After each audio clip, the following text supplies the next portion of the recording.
Donc on va faire la solution de l'exercice 14 sur la deuxième fiche de la fonction homomorphe.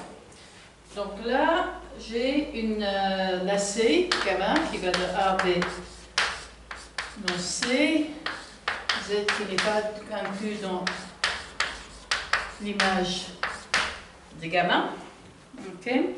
Et on va prendre deux relèvements, donc nombre de 1, nombre de 2, des relèvements de gamma moins z, c'est-à-dire que l'exponentielle de lambda 1 t est égal à gamma t moins z, et l'exponentielle de lambda 2 de t est égal à gamma de t moins z. Et on avait vu dans la question d'avant que ça veut dire qu'il existe une quart dans z telle que lambda 1 t moins lambda 2 t est égal à 2 pi i k, et ceci pour tout t dans AB. Et de ça, il découle que lambda 2 A B, pardon, moins lambda 1 lambda 2 A est égal à lambda 1 B moins lambda 1 A. Et donc, l'indice est bien défini. Cette quantité indice est bien définie puisqu'il ne dépend pas du relèvement choisi. Okay.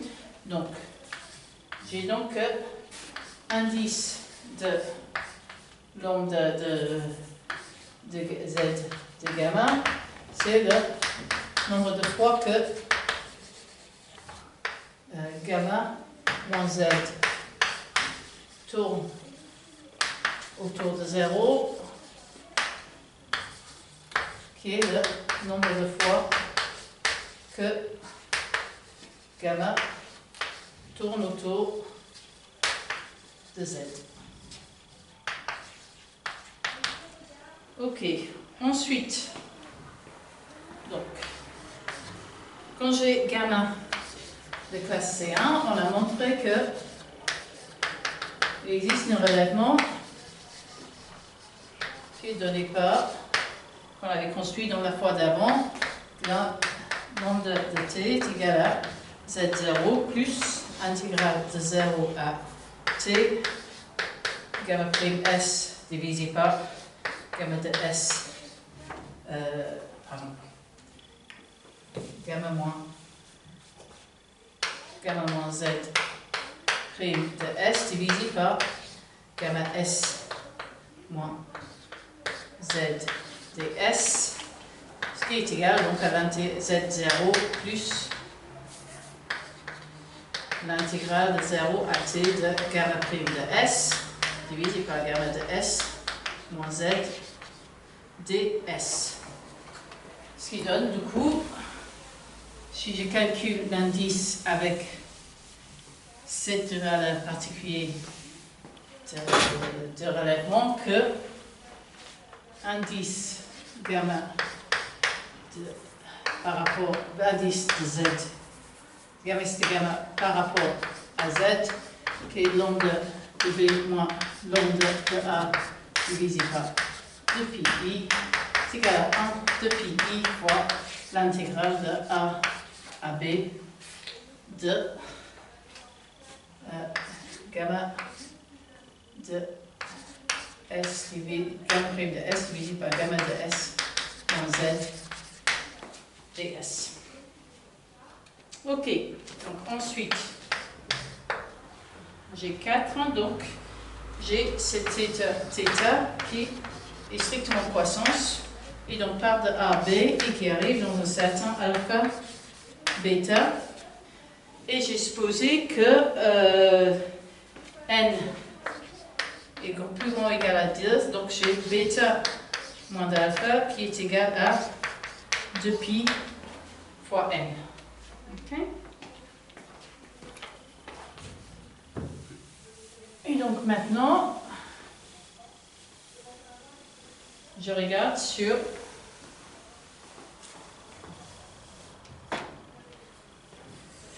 donc je vais regarder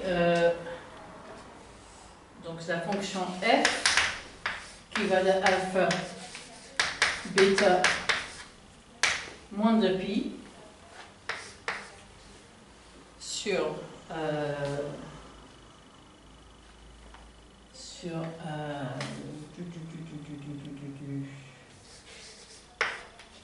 R, et qui va prendre quoi? Je vais prendre taux et je l'envoyer sur sigma θ moins 1 de taux plus 2pi moins sigma θ moins 1 de taux. Ok?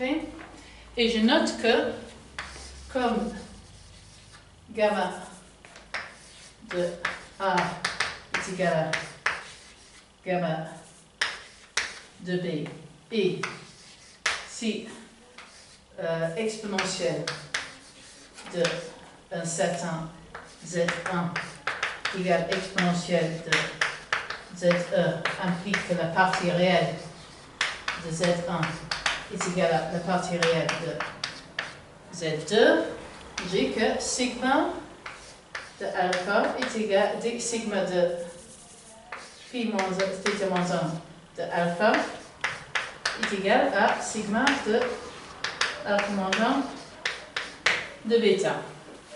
Ce qui veut dire, du coup, si je prends f de A plus f de A plus 2pi, etc.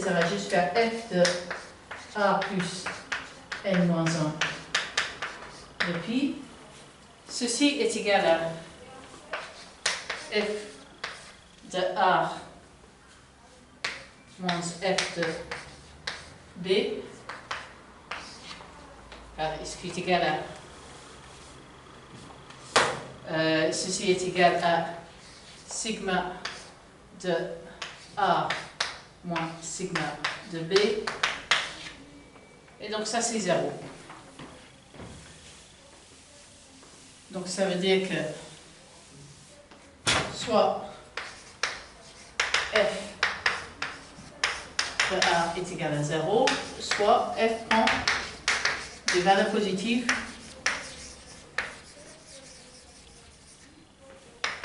et négatives.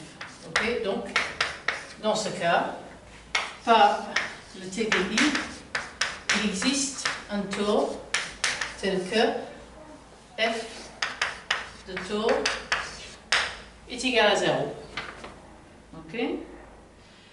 Et donc maintenant, supposons que je vais prendre T1 est égal à θ moins 1 de taux plus de pi et T2 est égal à θ moins 1 de taux, de sorte que T1 est égal à θ T2 plus de pi, et j'ai que sigma T1 est égal à sigma T2, ce qui veut dire exactement que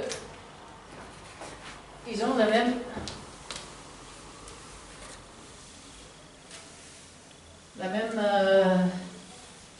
image sous gamma. Donc ça veut dire que lambda de T1 est égal à lambda de T2 plus de pi. Et donc je vais avoir que gamma de T1 qui est égal à exponentielle de lambda T1 est égal à exponentielle de lambda T2 est égal à gamma T2, et c'est ce que nous voulons.